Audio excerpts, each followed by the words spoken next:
So hello guys, welcome back to my channel polytechnic सफर। तो आज आपके लिए लेकर आया हूँ मोस्ट इंपॉर्टेंट क्वेश्चन फिजिक्स का। तो ये फिजिक्स का क्वेश्चन है और हाँ, आपको मैं दिखा भी रहा हूँ कि 2021, 20 और 18 में पूछे और 16 में पूछे गए ऐसे क्वेश्चन यहाँ पर सिलेक्टेड हैं। तो आप लोग वीडियो को पूरा देखिएगा क्योंकि आज आपको मज़ा आने वाला है कि जो आपको क्वेश्चन आए हुए हैं वही क्वेश्चन मैं आपको करा रहा हूँ। तो देखिए, आज आपके लिए मोस्ट इंपॉर्टेंट क्वेश्चन आया है और पूरा वीडियो को देखिएगा तभी आपको पूरा समझ में आएगा। और हाँ, इस वीडियो को अगर पूरा देख लेते हैं तो आप ही का फ़ायदा है, सबसे ज़्यादा फ़ायदा आप ही को होगा। तो मैं चलता हूँ, वीडियो को शुरू करता हूँ, आगे बढ़ता हूँ। अगर वीडियो को पूरा नहीं देखोगे तो आप पछताओगे। तो चलता हूँ वीडियो को। पहला क्वेश्चन आपके सामने है। निम्न में से दूरी का मात्रक नहीं है।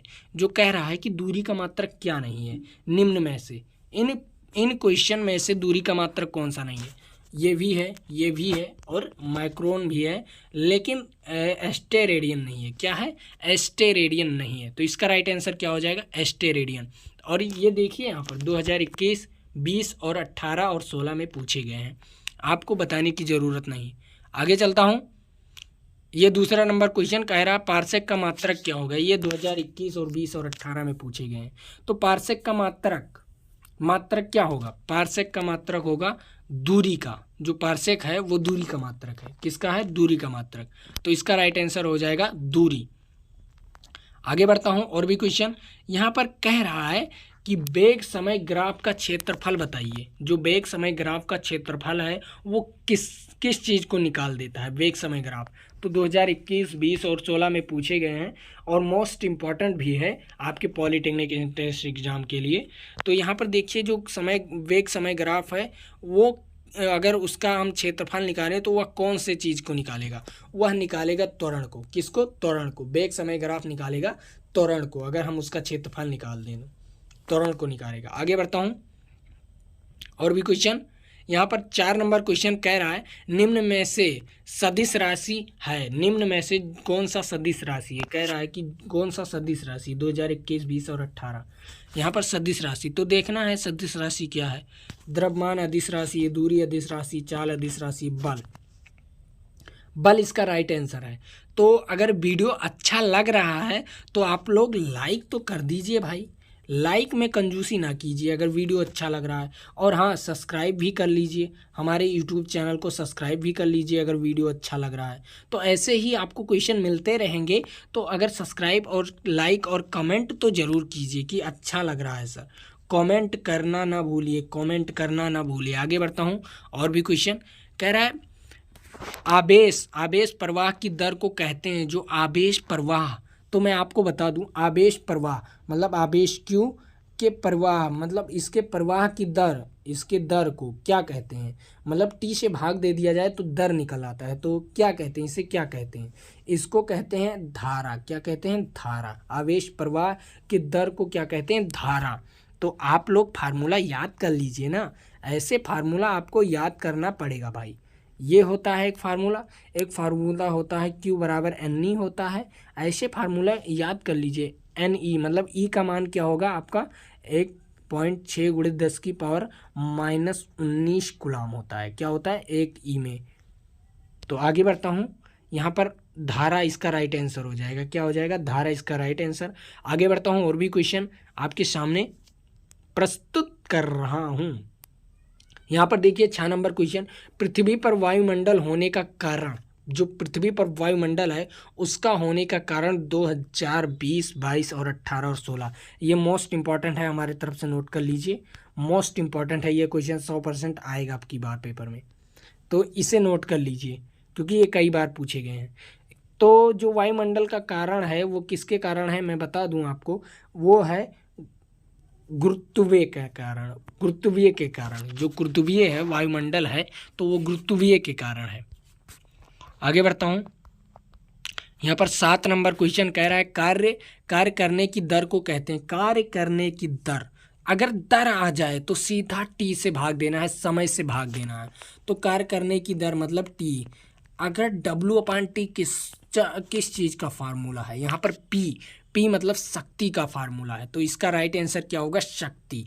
इसका राइट आंसर हो गया शक्ति।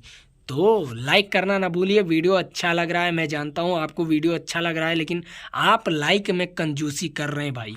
आगे बढ़ रहा हूँ।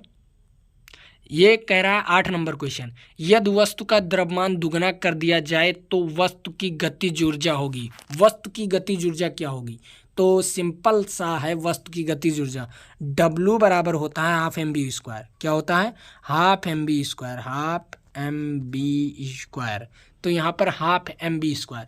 अगर यम को दुगना कर दिया जाए तो यम को अगर दुगना कर दोगे तो गतिज ऊर्जा भी दुगनी हो जाएगी भाई। अगर यम को दुगना कर देते हो भाई तो गतिज ऊर्जा दुगनी नहीं हो जाएगी, यम बी स्क्वायर हो जाएगा। तो यहाँ पर क्या हो गया? गतिज ऊर्जा दुगनी हो जाएगी। तो सिंपल सा गतिज ऊर्जा दुगनी हो जाएगी। इसका राइट आंसर क्या हो जाएगा? दुगना। आगे बढ़ रहा हूँ। कह रहा है 9 नंबर क्वेश्चन कह रहा है निम्न में से किस सिद्धांत, यहाँ पर सिद्धांत थोड़ा गलत लिख गया है, सही कर लीजिएगा। सिद्धांत पर ट्रांसफार्म कार्य करता है। निम्नलिखित में से कौन से सिद्धांत पर ट्रांसफार्म कार्य करता है? तो अन्योन प्रेरण के सिद्धांत पर। किसके सिद्धांत पर? अन्योन प्रेरण के सिद्धांत पर। तो ट्रांसफार्म बनाया कैसे जा रहा है? तो आज मैं आपको बता रहा हूँ ट्रांसफार्म बनाया कैसे जा रहा है। दो चालक, चुंबकीय चालक लिया जाता है, जैसे रॉड वगैरह, मतलब तार वगैरह को एक रॉड में, इस प्रकार रॉड में ऐसे बना दिया जाता है कि ये चिम्मक की भांति कार्य करने लगे। एक विरल बनाया जाता है, एक सघन बनाया जाता है, ऐसे तार को जोड़ दिया जाता है। यहाँ पर एक ऐसे बना दिया जाता है, सिंपल सा एक रॉड पर ऐसे कर और एक विरल एक सघन, सिंपल एक ऐसे सघन में बना दिया जाता है। तो ये हो जाता है ट्रांसफार्म, और दोनों को एक एक तार में जोड़ दिया जाता है जिससे कि ट्रांसफार्म बनकर तैयार हो जाता है। तो इसी में से कोई एक ऐसा तार गुजारा जाता है ताकि आपका ट्रांसफार्म तेजी से लाइट फेंके, क्योंकि यहाँ पर जब ऐसे लाइट जाएगी तो यहाँ पर एक विद्युत चुम्बकीय तरंग उत्पन्न होगा, जो तरंगे इस तार से होकर गुजरेंगी। किस तार से? इस तार से होकर गुजरेंगी, ताकि आपके ट्रांसफार्मर को आगे लाइट ज़्यादा पहुँचा सके, आगे लाइट क्या कर सके? ज़्यादा पहुँचा सके। तो यहाँ पर क्या होगा? अन्योन प्रेरण के सिद्धांत पर। राइट आंसर इसका अन्योन प्रेरण के सिद्धांत पर। यहाँ कह रहा है 10 नंबर क्वेश्चन, लेंज के नियम द्वारा निर्धारित किया जाता है। लेंज के नियम द्वारा निर्धारित किया जाता है। तो सिंपल सा यहाँ पर ऊपर करेंगे, तो ऊपर करने के बाद यहाँ पर है एक परपथ में विभवांतर की, या परपथ में धारा की, या परपथ में प्रेरित धारा की। आगे बढ़ रहा हूँ। इसका राइट आंसर परपथ में प्रेरित धारा की। ये कह रहा है 11 नंबर क्वेश्चन, सही संबंध है WF और बल का क्या है? आपको बताना है, बल और विस्थापन का। तो W बराबर होता है F इंटू एस। क्या होता है? F इंटू एस या F डॉट एस दोनों हो सकता है फार्मूला। तो यहाँ पर F डॉट एस, इसका राइट आंसर डी ऑप्शन सही है। आगे बढ़ रहा हूँ। और भी क्वेश्चन यहाँ पर कह रहा है ओम का नियम। ओम का नियम सभी बच्चे जानते हैं, V बराबर IR होता है, B बराबर IR। तो इसका राइट आंसर, यहाँ पर दोनों ऑप्शन गलत है, ये दोनों ऑप्शन गलत है। ऊपर स्क्रॉल करता हूँ, हो सकता है हाँ, यहाँ पर डी ऑप्शन इसका राइट आंसर। तो इसका राइट आंसर V बराबर IR। आगे बढ़ रहा हूँ। और भी क्वेश्चन 13 नंबर क्वेश्चन कह रहा है किसी तैरती वस्तु का भार बराबर होता है। किसके बराबर होता है? वस्तु का भार बराबर होता है उत्प्लावन बल के बराबर। क्या? उत्प्लावन बल के बराबर। आगे बढ़ रहा हूँ। और भी क्वेश्चन 14 नंबर क्वेश्चन, प्रकाश के किस रंग की तरंग में न्यूनतम प्रकीर्णन होता है?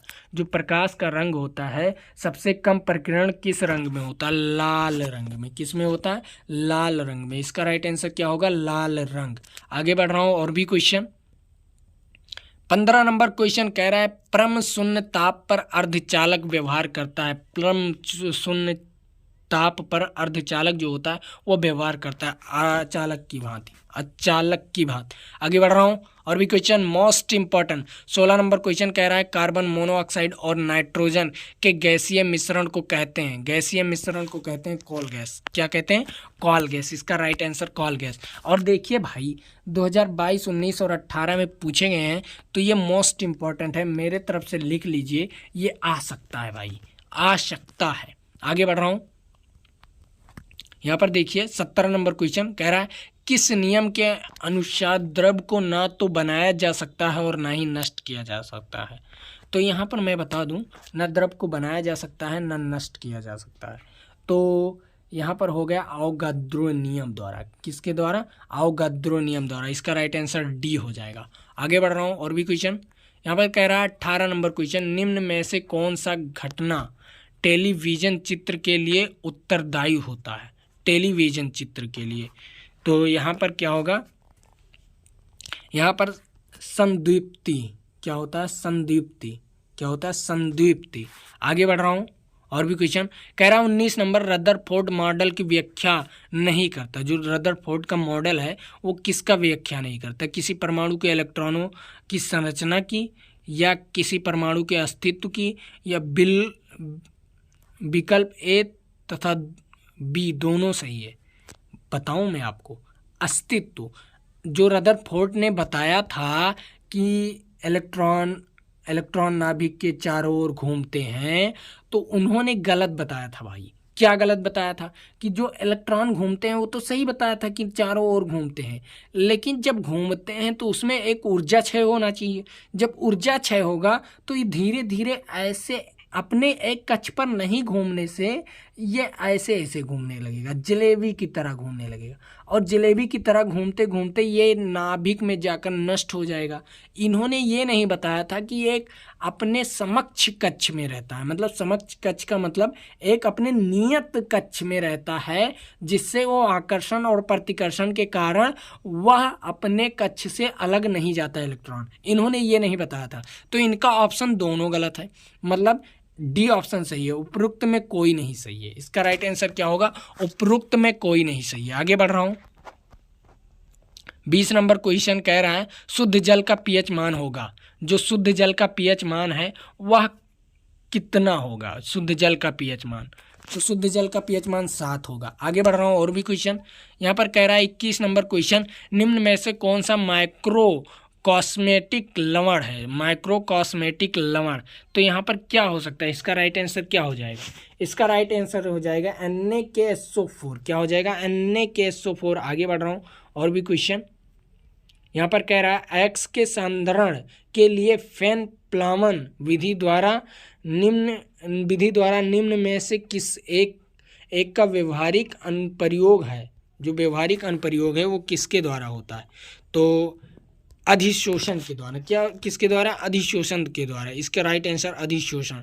आगे बढ़ रहा हूँ, 23 नंबर क्वेश्चन कह रहा है निम्न धातुओं में कौन सा संक्रमण धातु सबसे ज़्यादा संक्रमित है? वो है जिंक। जिंक सभी से कर लेता है अपना रिएक्शन। आगे बढ़ रहा हूँ, 24 नंबर क्वेश्चन कह रहा है लोहे और इस्पात किस उत्पादन पर आधारित है? लोहा और इस्पात किस उत्पादन पर आधारित है? तो लोहे का ऑक्साइड के उपचयन पर, और अशुद्धियों के निष्कर्षण पर, या कार्बन या मिश्र धातु के क्रोमियम, मैग्नीशियम और निकिल के योग पर, या उपरोक्त में सभी? उपरोक्त में सभी भाई, उपरोक्त में सभी। इसका राइट आंसर उपरोक्त में सभी। आगे बढ़ रहा हूँ, कह रहा है 25 नंबर क्वेश्चन और लास्ट है, भारी जल का सही निरूपण क्या होगा? मतलब भारी जल का सही सूत्र। तो मैं आपको बता दूं, D2O। क्या होगा? D2O। तो अगर वीडियो को अच्छा लगा है तो भैया लाइक कर लीजिएगा और सब्सक्राइब कर लीजिएगा, और हाँ, कमेंट करना ना भूलिएगा। कमेंट करना ना भूलिएगा, क्योंकि अगर आप लोग कमेंट करते हैं तो मुझे मोटिवेशन मिलता है। तो हाँ, अगर आप लोग कमेंट करते हैं तो मोटिवेशन मिलता है, वो तो बात की बात है। लेकिन पहला बात आपको क्या कहना है, क्या करना है? पहला बात आपको टेलीग्राम ग्रुप को ज्वाइन करना है। टेलीग्राम ग्रुप को ज्वाइन करेंगे तो वहाँ पर आपको टेस्ट फ्री में मिलता है। टेस्ट फ्री में मिलता है हमेशा।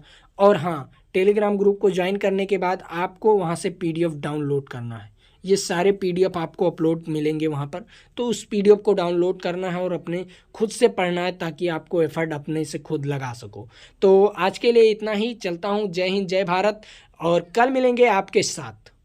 सो welcome back to my channel polytechnic सफ़र। तो आज आप लोग देख रहे हैं कि पॉलीटेक्निक सफ़र की तरफ से आप लोगों को इम्पॉर्टेंट क्वेश्चन लाया गया है जिसलिए आप लोग पढ़कर वहाँ पर इम्पोर्टेंट क्वेश्चन का पीडीएफ पूरा देखकर जाइएगा और पेपर दीजिएगा। और यहाँ पर इम्पोर्टेंट क्वेश्चन इस पीडीएफ से, इस वीडियो सॉल्यूशन से आप लोगों को जब तक पेपर नहीं हो जाता 400 वीडियो से ज़्यादा मिलेगा आप लोगों को इम्पॉर्टेंट क्वेश्चन जो आपके एंट्रेंस एग्ज़ाम के लिए बहुत इम्पॉर्टेंट है। तो आप लोग हमारे साथ जुड़े रहिए। अगर चैनल को अभी सब्सक्राइब नहीं किए हैं तो कर लीजिए। तो चलते हैं, वीडियो को आगे बढ़ाते हैं, ज़्यादा समय नहीं वेस्ट करेंगे क्योंकि आपको 4000 से ज़्यादा क्वेश्चन हम आप लोगों को पीडीएफ वीडियो सॉल्यूशन के थ्रू आप लोगों को दिया जाएगा हमारे इस चैनल पर। तो चलिए हम बढ़ते हैं सवाल। पहला सवाल आज का जो आपके एंट्रेंस एग्ज़ाम के लिए बहुत इम्पोर्टेंट है, तो अभी हमारे साथ जुड़े रहिए।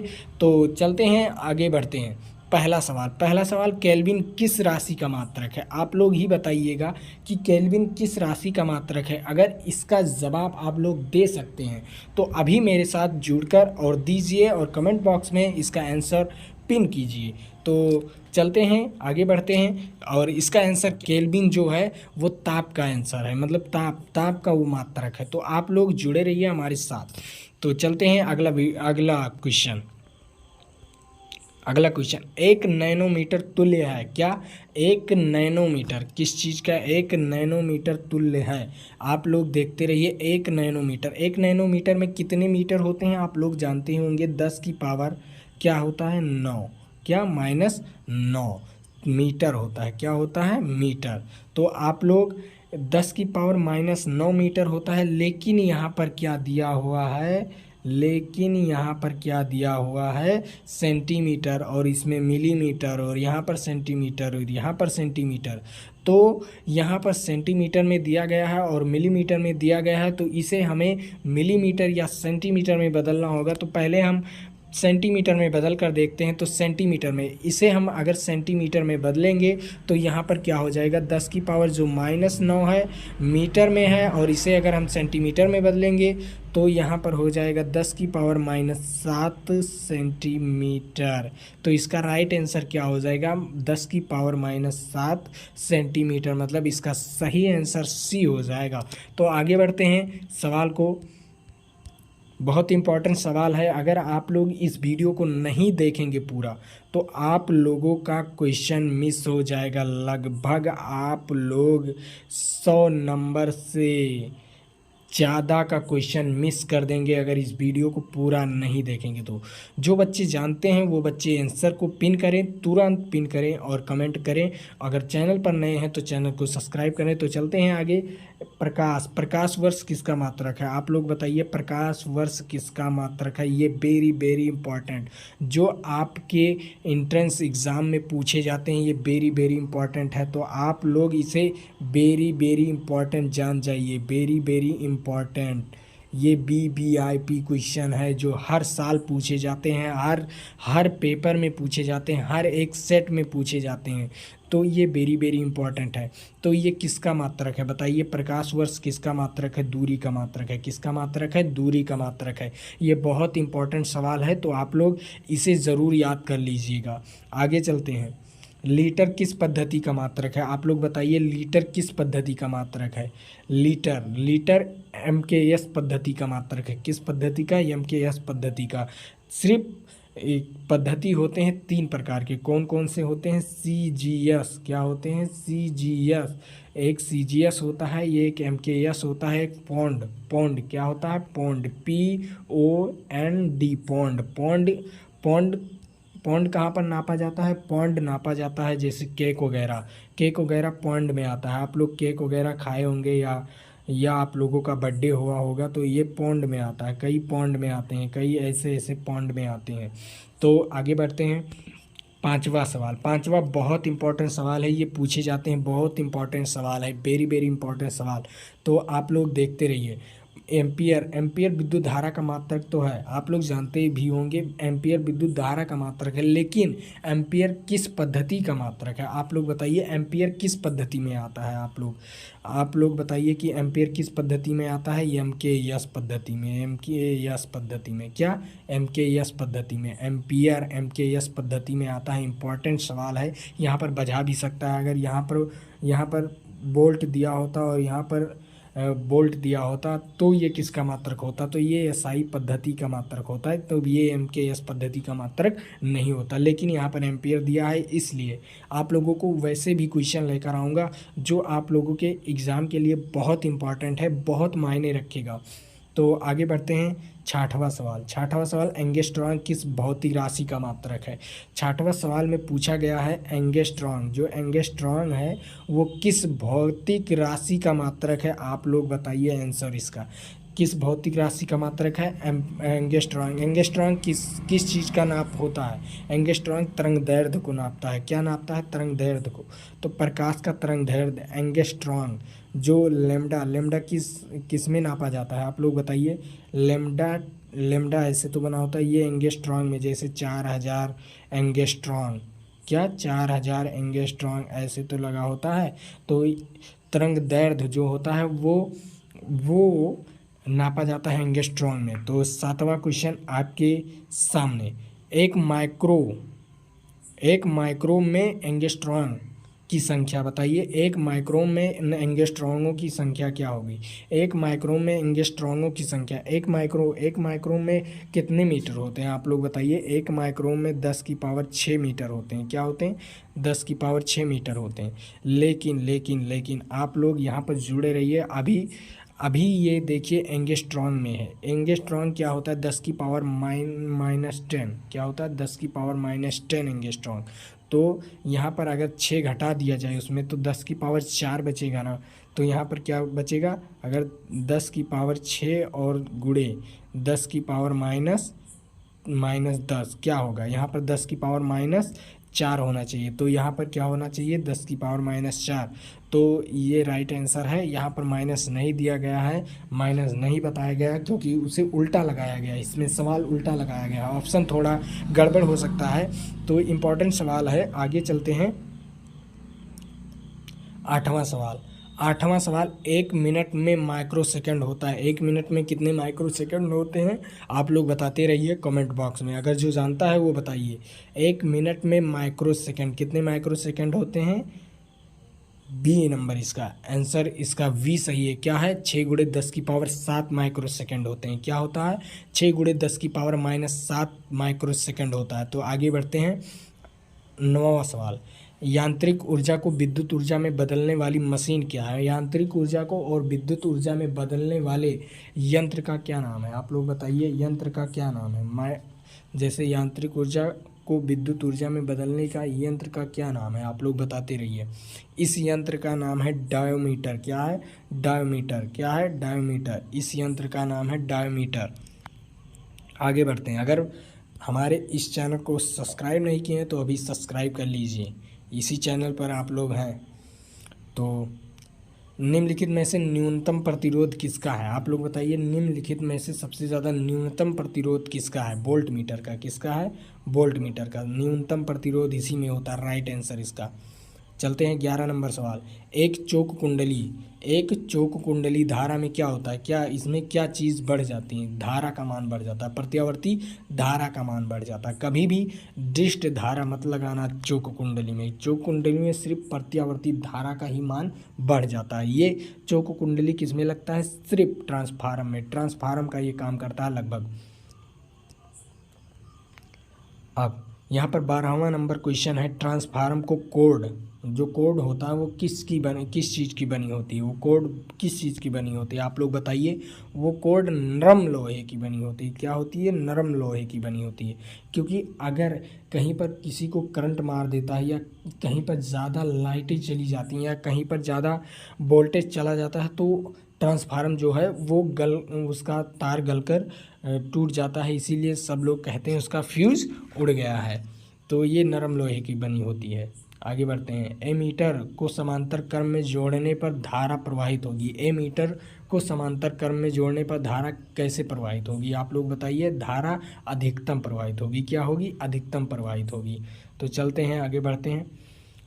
14 नंबर, उपचयी ट्रांसफार्मर में मान होता है क्या? उपचयी ट्रांसफार्म में मान होता है क्या? किस चीज़ का मान बढ़ता है आप लोग बताइए। उपचयी ट्रांसफार्म में किस चीज़ का मान बढ़ता है? आप लोग बताते रहिए आंसर में। उपचयी ट्रांसफार्म में आप लोग बताइए किस चीज़ का मात्रा बढ़ता है सबसे ज़्यादा? वोल्टता का। क्या? किस चीज़ का? वोल्टता का। उपचयी ट्रांसफार्म में वोल्टता का मान बढ़ता है। तो आप लोग हमारे साथ जुड़े रहिए। और 15 नंबर सवाल, लेंज के नियम किस संरक्षण पर सिद्धांत पर काम करता है? लेंज का नियम किस संरक्षण के सिद्धांत पर कार्य करता है? लेंज का नियम आवेश संरक्षण के सिद्धांत पर कार्य करता है। दो समान वेक्टरों का परिमाण शून्य होता है। दो समान वेक्टरों का परिमाण शून्य होता है तो क्या होता है? आप लोग बताइए। यदि समान दो परिमाण हैं, जैसे जो विपरीत दिशा में है और दोनों विपरीत दिशा में हैं, समान परिमाण के दोनों विपरीत दिशा में हैं, क्या है? दोनों विपरीत दिशा में बल लगाते हैं, वो भी समान बल लगाते हैं, तो क्या इस पर कोई प्रभाव पड़ेगा? नहीं ना, कोई प्रभाव नहीं पड़ेगा। तो इसका कोण क्या होगा? इसका कोण क्या होगा? आप बताइए। इसका कोण क्या होगा? 180 अंश। इसका क्या होगा? 180 अंश। इसका राइट आंसर क्या है? 180 अंश। इसका राइट आंसर 180 अंश। सदिश राशि है, इसमें में से सदिश राशि क्या है ये तो सब जानते होंगे क्योंकि क्लास 10th में पढ़ाया गया होगा, लेकिन इंपॉर्टेंट है, कुछ लोग नहीं जान पाते हैं। तो ये क्लास 10th में पढ़ाया गया है। सदिश राशि इसमें वेग है। क्या है? सदिश राशि इसमें वेग है। कभी कभी यहाँ पर नहीं लगा कर पूछ लेता है, तो आप लोग भटकिएगा मत, ये सही से पढ़िएगा। फ्यूज तार के पदार्थ का गलनांक होना चाहिए। फ्यूज तार के पदार्थ का गलनांक क्या होना चाहिए? फ्यूज तार मतलब जो बल्ब में लगा होता है, उसका तार का गलनांक कितना होना चाहिए? कम से कम होना चाहिए। क्या होना चाहिए? कम से कम होना चाहिए। इसीलिए फ्यूज तार का गलनांक सबसे कम होता है। यदि किसी को करंट वगैरह मारे तो वो गलकर टूट जाए, इसीलिए उसका कनेक्शन टूट जाए।